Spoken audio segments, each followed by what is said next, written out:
Saya langsung ke dosen hukum tata negara Universitas Gadjah Mada, Zainal Arifin Muhtar.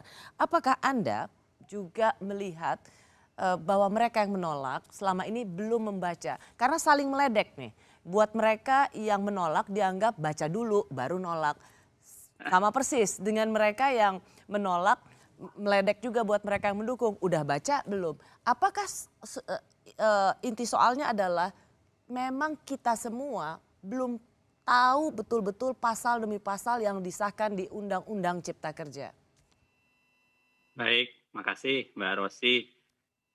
Saya sih sederhana saja bahwa kalau ada kata-kata belum baca, menurut saya juga saya mencoba membacanya walaupun belum tentu mengerti 100% karena memang ada beberapa hal di luar kajian saya tidak pernah bicara, saya tidak banyak bicara soal pertanahan dan lain-lain sebagainya. Tapi saya juga barangkali mau menantang nanti anggota DPR, para menteri yang terhormat gitu, apakah sudah baca atau belum gitu. Nanti saya mau coba tanya beberapa pasal yang saya punya ya. Yang kedua adalah ini dibuat dengan proses terburu-buru. Ini mengingatkan kita pada beberapa proses undang-undang yang kelihatannya dikejar sangat cepat. Ya, ada undang-undang MK, ada undang-undang KPK, jangan lupa Pak, dan undang-undang Minerba. Undang-undang yang seperti proses Bandung Bondowoso gitu ya, langsung cepat sekali bisa selesai. Belum lagi bicara soal berapa banyak pertemuan yang dibutuhkan untuk undang-undang ini. Mari kita membanding-bandingkan saja. Undang-undang ini ada 79, ya, undang-undang yang digabung menjadi satu, itu lebih 1.200 pasal yang terdampak. Jadi jangan bayangkan, saya tahu karena kepentingan acara ini memang mungkin titik beratnya ke tenaga kerjaan saja. Ya. Tapi ini hanya soal ketenaga kerjaan, belum yang lainnya. Yang ketenaga kerjaan aja tadi masih banyak catatan Bu Menteri Bu Ida gitu. Teman-teman dari Fakultas Hukum UGM jurusan perburuhan sudah memberikan catatan cukup banyak hoaks atas hoaks yang Ibu dan teman-teman pemerintah tuduhkan gitu. Dan ada beberapa yang diberikan catatan misalnya memang pesangon tetap ada tapi terjadi pengubahan kata dari paling banyak menjadi paling sedikit menjadi paling banyak misalnya dan lain-lain sebagainya gitu. Nanti saya tidak punya kapasitas untuk menjelaskan itu, biarkan nanti teman-teman hukum perburuhan barangkali yang bisa berdebat langsung dengan Ibu. Tapi poin saya adalah itu hanya satu klaster ketenaga kerjaan. Ini begitu banyak loh. 79 undang-undang, saya bayangkan stakeholder-nya banyak sekali. Banyak sekali yang terlibat. Saya nggak tahu sejauh mana mereka didengarkan. Ya, saya memberikan satu contoh sederhana ya. Saya berharap barangkali ada yang mau. Tapi sebelumnya minta maaf, saya dapatnya versi yang saya cetak begitu selesai paripurna itu yang saya cetak, saya baca dan itu ternyata diakui belum final juga gitu. Masih semifinal katanya. Jadi saya nggak tahu nih sikap Mana yang pembentuk sebenarnya undang-undang yang sudah mana diundang-undangkan? sebenarnya yang final ya. Saya ingin menceritakan begini. Jadi agak bahaya loh sebenarnya kita membiarkan praktik yang namanya undang-undang itu setelah diadakan persetujuan itu masih dilakukan perbaikan-perbaikan narasi, perbaikan-perbaikan huruf. Itu bahaya loh. Di negara manapun kalau bicara soal sudah tahapan persetujuan, tahapan akhir, itu sudah berakhir substansi. Kenapa? Di mana bahayanya? Sorry saya ini. Di mana bahayanya? Saya sekedar mengingatkan, masih ingat enggak kudeta-kudeta redaksional yang terjadi ke beberapa undang-undang? Ya, masih ingat kejadian penambahan ayat di Undang-Undang Tembakau? Kita tentu harusnya teman-teman masih ingat nih. Masih ingatkah penambahan begitu banyak misalnya perdebatan soal usia 50 hakim usia 50 KPK? Yang di situ ditulisnya 50 di dalam kurung 40 gitu. Lalu dilakukan perbaikan. Ini 40 atau 50. Pemerintah waktu itu mengatakan itu tetap 40, tidak dibahas. Nanti kemudian dibuktikan bahwa diri salah dibahas, baru kemudian keluar pengakuan bahwa itu memang 50 gitu. Coba bayangkan, dan itu sudah tahapan pengesahan. Tahapan persetujuan. Tahapan persetujuan itu akhir dari substansi. Karena berikutnya itu pengesahan dan pengundangan, itu sudah tahapan teknis administratif. Nah, ini saya khawatir dengan cara DPR memperlakukan undang-undang itu sangat tidak sakral ya. Jadi begitu selesai masih diberikan kesempatan untuk memperbaiki. Masih ingat nggak riset yang dilakukan teman-teman misalnya saya ingat Bang Hadar dan Refli Harun dulu terhadap undang-undang pemilu. yang dalam rapat persetujuan itu 235 pasal, tapi kemudian ketika keluar dalam bentuk pengesahan, dalam bentuk undang-undang jadi udah bertambah jumlah pasalnya. Ya, kudeta redaksional itu yang kita khawatirkan. Apalagi tidak ada data pembanding yang bisa kita lihat. Publik tidak tahu karena buru-buru selalu dibatalkan, bukan itu, bukan itu. Begitu juga waktu masih RUU ya. Saya ingat waktu masih RUU kita dapat RUU-nya lalu kemudian dikatakan bukan itu hoax dan lain-lain sebagainya. Dan yang sekarang ini yang beredar ini pun dibilang belum final, bukan itu. Jadi yang final bukan yang mana? Ini sekedar catatan juga buat pembentuk undang-undang, jangan main-main dong. Jadi ada prosesnya yang Anda lihat bahwa sangat tidak kredibel ya? Sangat tidak kredibel ya. Dan itu yang jangan salahkan orang untuk curiga kalau Anda nutup peluang untuk itu. Kalau Anda bilang sudah dilakukan 64 kali pertemuan, berapa sih stakeholder yang di dalam sini nih? Banyak banget loh.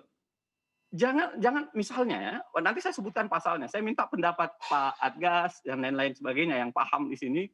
Nah, saya mau bilang bahwa ini diperlakukan secara sangat tidak layak ya. Dan itu yang membuat kecurigaan. Coba bayangkan, begitu sesaat paripurna, saya tidak usah sebutkan ya, tapi beberapa anggota DPR itu menelpon saya dari fraksi pendukung pemerintah. Jadi jangan bilang dari fraksi oposisi ya, pendukung pemerintah yang mengatakan, Mas, kok bisa paripurna kami tidak mendapatkan draft akhir? Kami tidak dapat draftnya. Dari mana kami bisa nilai ini kalau kemudian draftnya tidak ada? Lah, masalah itu adalah masalah DPR menurut saya. Tapi kemudian itu pun terjadi karena kewajiban untuk transparansi itu wajib. Oke. Ya, anggota DPR itu bernilai sama. Semua anggota DPR harusnya sama, informasi yang sama. Itu poin-poin yang saya mau bilang dari proses pembuatan yang sebenarnya menjadi catatan. 64 kali pertemuan itu seberapa banyak sih yang bisa kalau kemudian dibicara stakeholdernya di sini? Banyak sekali nih di sini. Bukan hanya sekedar perburuan ya. Saya menduga jangan-jangan ini mirip ketika Undang-Undang KPK dibuat, ya, karena tercetus tuh kata-kata, tapi walaupun tidak pas, lalu mengatakan bahwa kalau profesor dan doktor lalu akademisi aja yang ribut, kita mah tidak takut katanya gitu, kecuali kalau buruh yang turun. Makanya kemudian jangan-jangan itu kemudian kenapa buruh diajak ngomong, tapi kemudian yang lain tidak. Padahal sektor yang terlibat di sini itu kemudian sangat banyak. Ya. Walaupun buruh sendiri tadi mengakui bahwa dibohongi itu sakit. Ya. Belum lagi begini, saya mau masuk teknis beberapa hal yang disampaikan bahwa sudah ini tempuhlah jalan konstitusional ke Mahkamah Konstitusi. Saya sederhana aja, ya.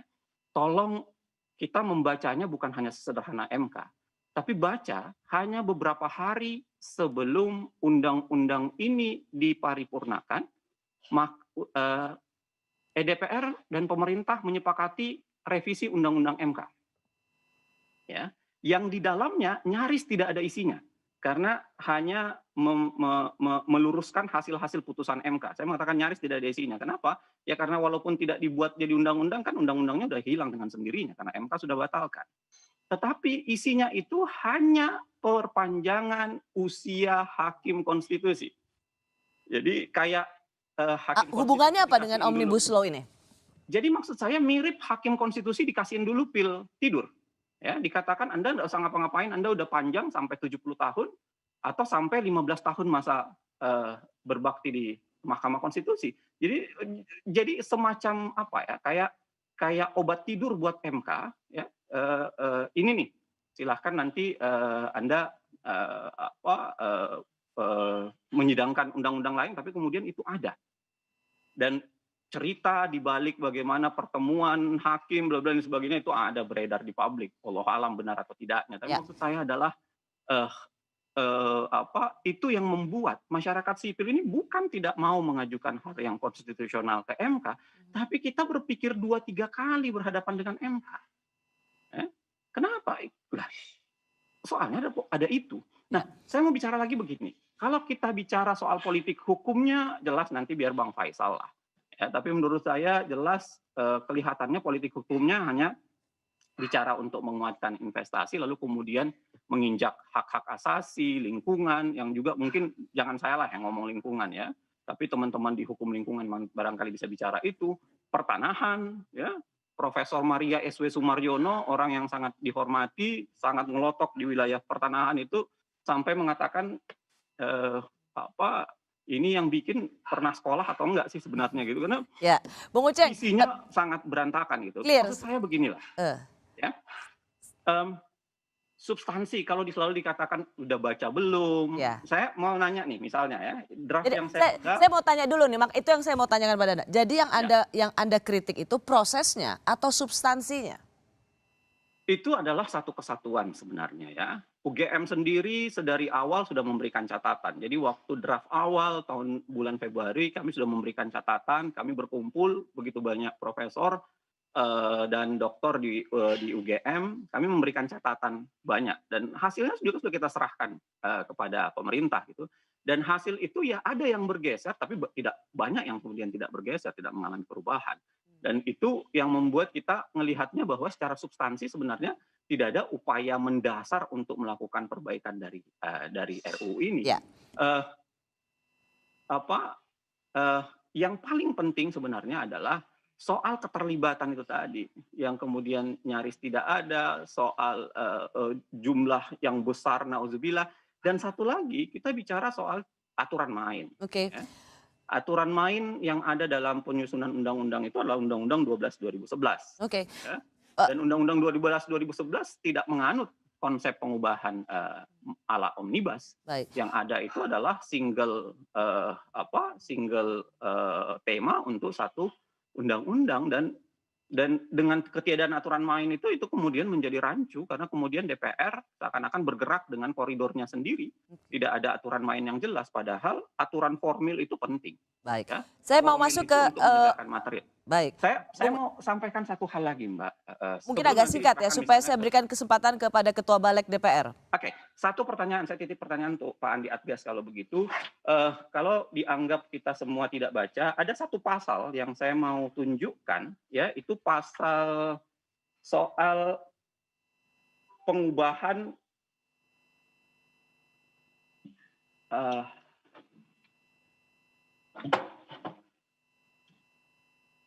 Ya.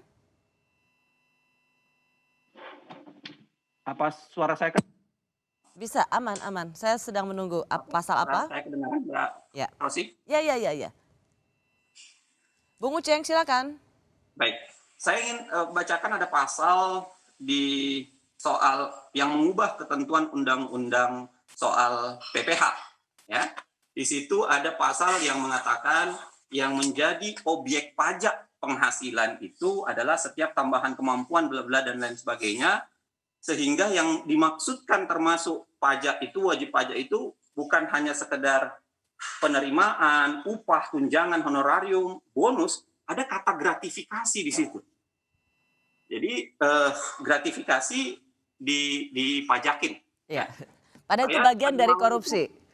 Saya tadi malam berdebat agak panjang dengan dosen-dosen di UGM, ahli pidana, lalu kemudian ini maksudnya apa nih? Ya. Orang pajak mengatakan tidak ada masalah karena di Undang-Undang PPH memang begitu. Tapi orang-orang anti korupsi, Undang-Undang ahli hukum pidana mengatakan enggak boleh karena sama. Ya. Bunyinya dengan pasal 12B Undang-Undang Tipikor.